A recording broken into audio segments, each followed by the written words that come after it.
VOA This Morning.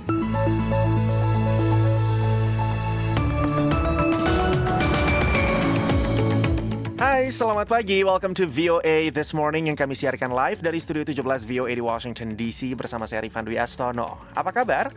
Semoga kabar Anda baik dan siap untuk menjalani aktivitas hari ini ya. Dan dalam edisi hari Kamis tanggal 26 September 2024 ini, seperti biasa redaksi VOA sudah menyiapkan sederet berita hangat dari dalam dan luar negeri khusus untuk Anda.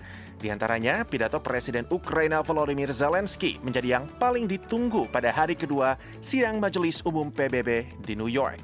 I received one of the most terrifying reports in the beginning of a full-scale Russian invasion against Ukraine. Akankah gerakan pro-Palestina merusak kans Capres Kamala Harris di Michigan? I'm not happy with what's happening, and I'm not really hopeful anything is going to change anytime soon. Jangan lupa siaran ini juga dapat Anda simak secara live streaming di situs kami www.voaindonesia.com atau dengarkan kapan saja melalui podcast VOA This Morning di platform podcast langganan Anda, termasuk di Spotify, YouTube Podcast, dan Apple Podcast. Kini kita mulai siaran pagi ini dengan berita dunia bersama Nur Hadi Sucahyo. Amerika Serikat pada Rabu 25 September mengumumkan bantuan baru senilai $424 juta Amerika Serikat untuk warga Sudan yang mengungsi dan kelaparan. Di pertemuan tingkat tinggi di Perserikatan Bangsa-Bangsa atau PBB mengenai perang brutal di negara itu. Misi Amerika Serikat untuk PBB mengatakan bantuan tersebut mencakup $175 juta yang akan digunakan Amerika Serikat untuk membeli kelebihan makanan dari petaninya sendiri guna memberi makan orang-orang di Sudan dan sekitarnya. Studi yang didukung PBB telah memperingatkan bahwa di negara ini akan terjadi kelaparan dalam skala luas. Dalam pidatonya, Duta Besar Amerika Serikat untuk PBB menyampaikan permintaan baru untuk izin masuk bantuan ke El Fasher yang telah dikepung oleh Pasukan Dukungan Reaksi Cepat atau RSF saat pasukan paramiliter tersebut berupaya mengambil alih sepenuhnya wilayah Darfur Barat. Kita harus memaksa pihak-pihak yang bertikai untuk menerima jeda kemanusiaan di El Fasher, Khartoum, dan wilayah-wilayah lain yang sangat rentan, menghilangkan hambatan terhadap akses kemanusiaan di semua rute, serta meletakkan senjata mereka dan datang ke meja perundingan, kata Linda Thomas Greenfield. Kelompok perlawanan Islam di Irak yang pro-Iran mengatakan bahwa mereka telah menyerang pelabuhan Laut Merah Israel di Eilat pada Rabu. Sementara itu, kelompok lain juga mendesakkan lebih banyak serangan di tengah meningkatnya ketegangan di Gaza dan Lebanon. Perlawanan Islam di Irak menyerang target strategis di Eilat pada Rabu menggunakan pesawat nirawak, kata mereka dalam sebuah pernyataan yang dipublikasikan di Telegram. Sebelumnya, juru bicara Brigade Hizbullah Irak, Abu Ali Askari, mengeluarkan seruan untuk meningkatkan operasi terhadap Israel. Militer Israel mengatakan mereka mencegat sebuah pesawat nirawak yang mendekati Eilat dan satu lagi jatuh di daerah tersebut. Mereka melaporkan 2 orang luka ringan. Askari mengatakan upaya mereka saat ini tidak mencapai ambisi poros perlawanan yang pro-Iran. Poros ini meliputi milisi Irak, Hizbullah Lebanon, dan pemberontak Houthi Yaman.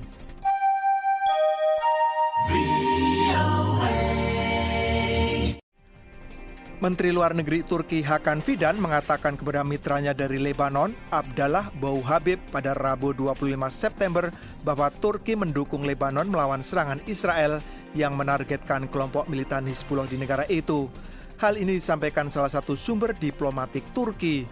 Turki yang merupakan anggota NATO mengecam serangan Israel di Gaza yang merupakan balasan atas serangan lintas batas kelompok militan Palestina Hamas pada 7 Oktober tahun lalu. Turki menghentikan semua perdagangan dengan Israel dan mengajukan permohonan untuk bergabung dalam kasus genosida terhadap Israel di Mahkamah Internasional. Presiden Tayyip Erdogan juga mengutuk serangan Israel terhadap wilayah Lebanon dan menuntut langkah-langkah internasional untuk menghentikan serangan Israel di Gaza dan serangan lintas batas dengan Hizbullah.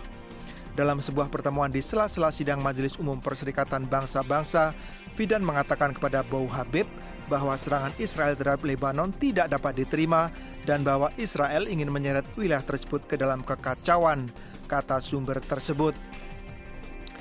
Presiden Sri Lanka yang baru terpilih, Anura Kumara Dissanayake, mengumumkan dalam pidato yang disiarkan di televisi pada Rabu rencana untuk segera memulai pembicaraan dengan Dana Moneter Internasional IMF guna mengajukan program dana talangan negara tersebut sebesar 2,9 miliar dolar Amerika Serikat.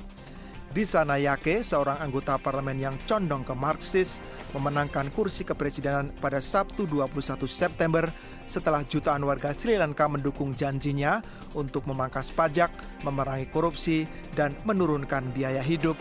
Dia berupaya untuk berunding kembali target pendapatan yang ditetapkan IMF yang bertujuan untuk menurunkan pajak penghasilan tinggi dan mengalihkan dana ke program kesejahteraan bagi mereka yang paling terpukul oleh krisis keuangan yang sedang berlangsung.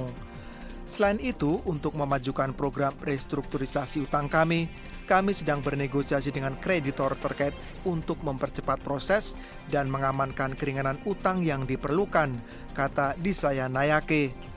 Disa Nayake membubarkan parlemen pada Selasa 24 September dan berharap untuk memperkuat posisinya di parlemen yang beranggotakan 225 orang saat pemilihan umum diadakan pada 14 November.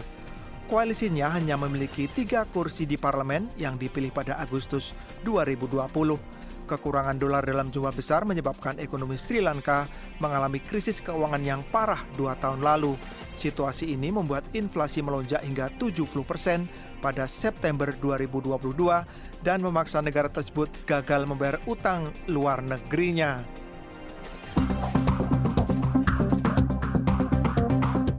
VOA This Morning, hari Rabu tanggal 25 September ini merupakan hari kedua sidang Majelis Umum PBB. Kira-kira apa saja yang menjadi sorotan pada pelaksanaan hari kedua sidang?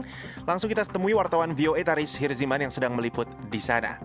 Selamat pagi pendengar, Presiden Ukraina Volodymyr Zelensky menjadi salah satu pemimpin yang paling ditunggu pidatonya pada hari kedua sidang Majelis Umum PBB di New York hari ini. Zelensky menggunakan pidatonya untuk menyoroti ketakutan yang membayangi rakyatnya akan potensi terjadinya bencana nuklir ketika mereka gigih mempertahankan diri dari invasi Rusia. On the night of March 4th, 2022, I received one of the most terrifying reports in the beginning of a full-scale Russian invasion against Ukraine. The report was about Russian tanks firing directly at the buildings of our Ukrainian nuclear power plant. And everyone in Ukraine was reminded of what Chernobyl means. Rasa ketakutan rakyat yang terus-menerus pendengar membuatnya menolak usul untuk kembali melangsungkan pembicaraan dengan Rusia, sebagaimana yang diusulkan Tiongkok dan Brazil, dan menyatakan bahwa negaranya tidak akan pernah menerima kesepakatan yang dipaksakan untuk mengakhiri invasi Rusia selama 31 bulan ini. Sebaliknya, Zelensky menyerukan adopsi proposal untuk memulihkan batas-batas wilayah Rusia dan Ukraina yang diakui secara internasional sebelum Rusia secara sepihak mengambil alih semenanjung Crimea pada tahun 2014 dan kemudian menginvasi Ukraina pada 1 Februari 2022.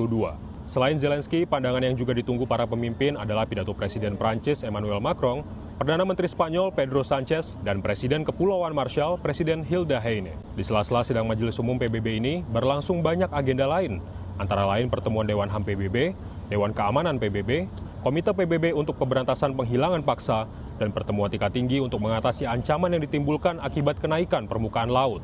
Menteri Luar Negeri Indonesia, Retno Marsudi, mengikuti sebagian pertemuan tersebut. Pendengar, sidang Majelis Umum PBB masih akan terus berlangsung hingga akhir pekan ini. Tetapi sidang pada hari Kamis besok diperkirakan akan paling banyak disorot karena menghadirkan Perdana Menteri Israel Benjamin Netanyahu dan Presiden Otoritas Palestina Mahmud Abbas yang sedang berperang. Saya Taris Hirziman melaporkan dari Markas Besar PBB di New York. Kita kembali ke studio di Washington DC.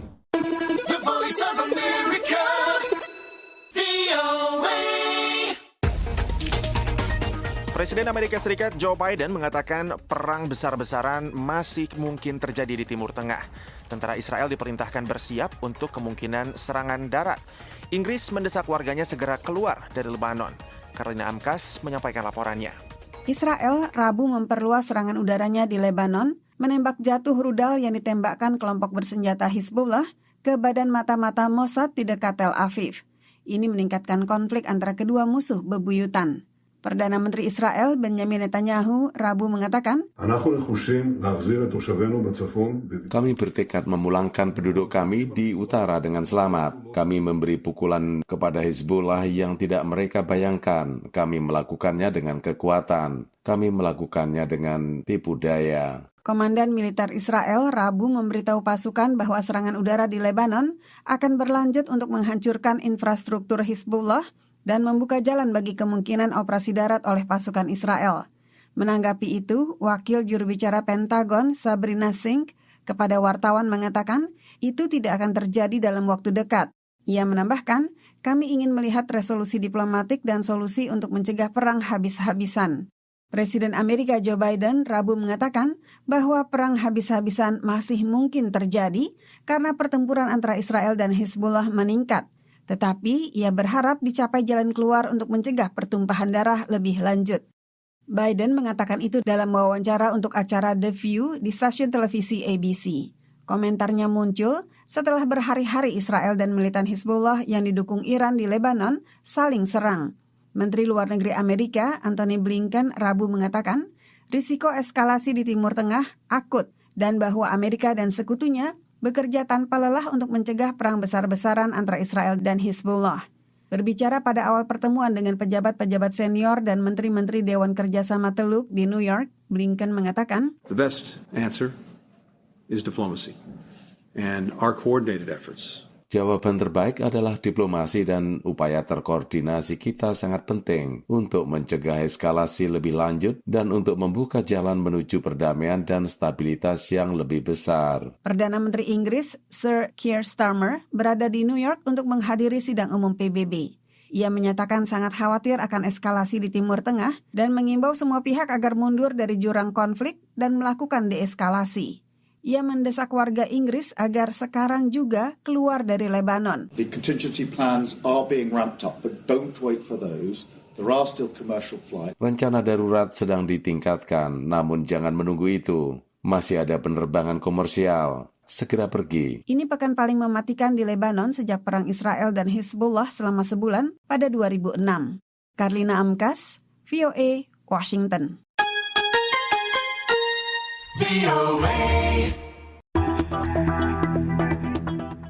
Gerakan tak berkomitmen yang digagas untuk memprotes kebijakan Presiden Amerika Serikat Joe Biden mengenai perang di Gaza mengumumkan bahwa mereka tidak akan mendukung wakil Presiden Kamala Harris dalam Pilpres.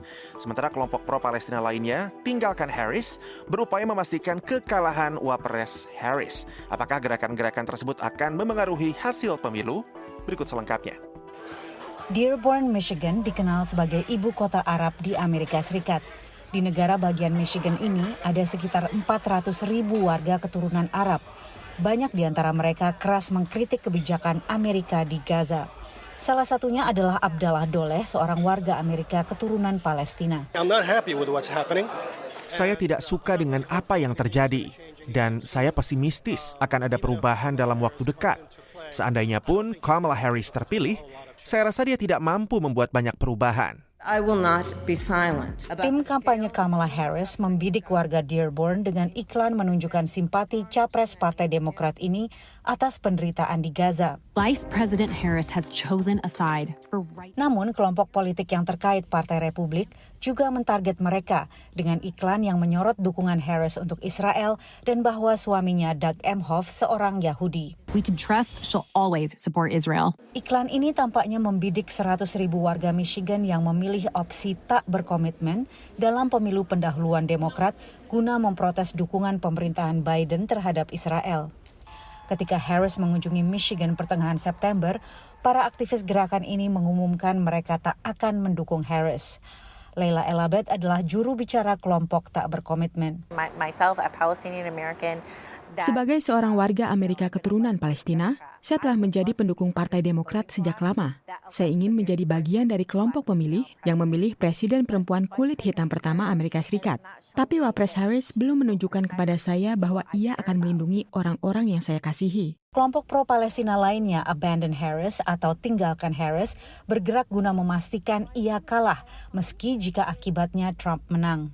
Farrakhan adalah salah satu ketua kelompok ini. I don't think there's any difference in policy.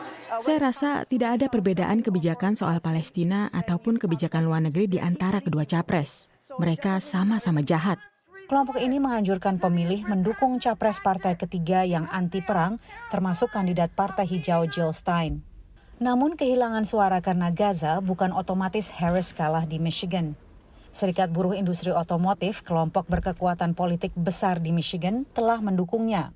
Ronald Stockton adalah profesor emeritus dari University of Michigan. Jika tingkat partisipasi pemilih kulit hitam naik, sementara pemilih keturunan Arab turun bagi Partai Demokrat, apakah hasilnya akan impas? Entahlah.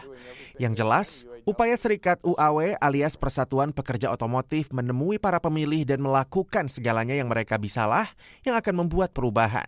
Variabel lain jika Trump berhasil merangkul pemilih keturunan Arab dan Muslim. Amir Ghalib, wali kota Hamtramck keturunan Yaman, mendukung Trump setelah bertemu dengannya minggu lalu. Dari Dearborn, Michigan, Patsy Widakuswara, Rifan Dwi Astono, VOA.